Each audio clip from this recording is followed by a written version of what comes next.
último desarrollo da TIM, nós viaja de delegação de AVB para o Congresso de CONCACAF, que toma lugar na antiga Guatemala.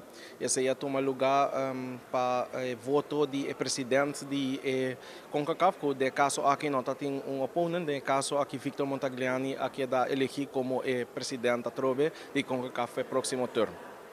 Essa aqui, essa aqui significa o rei para Bolsonaro?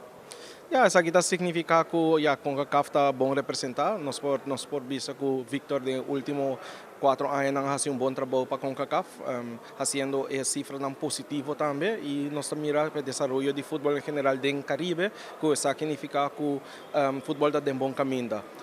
Isso aqui também significa que para o próximo Mundial, nós estamos bom representar com um bom presidente que também toma lugar na área do Caribe. O que falta para Aruba passar a grenze de CONCACAF anto que por 8 chega mundial? Well, esse é sonho bem ambicioso. Eu quero realidade tá hopi diferente que para chegar mundial assim é fácil.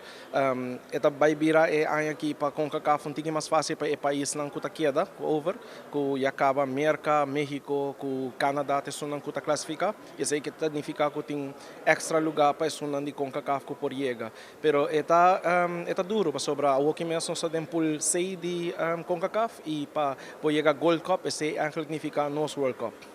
Você não está trazendo o jovem aqui na tem que trabalhar fora, tem que desenvolver hora de trazer delegação, você busca um back.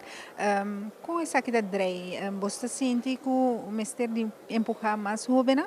Siguro que sim. Toevallig nós estava na visita na Holanda, onde nós estava comparando nos jovens ng Rubiano que estão jogando na divisão ng Hopi Alto, que é a liga mais alto. E me serviça que o verskel de nível da Hopi Alto. E se dia nós queremos chegar a Hopi Leu, esse aí caminha onde nós cinco vai empurrar nos jovens o mais young possível para baixar se está para do exterior para pôr um nível mais alto. Quando com a AVB MES, com FIFA e tudo isso aqui?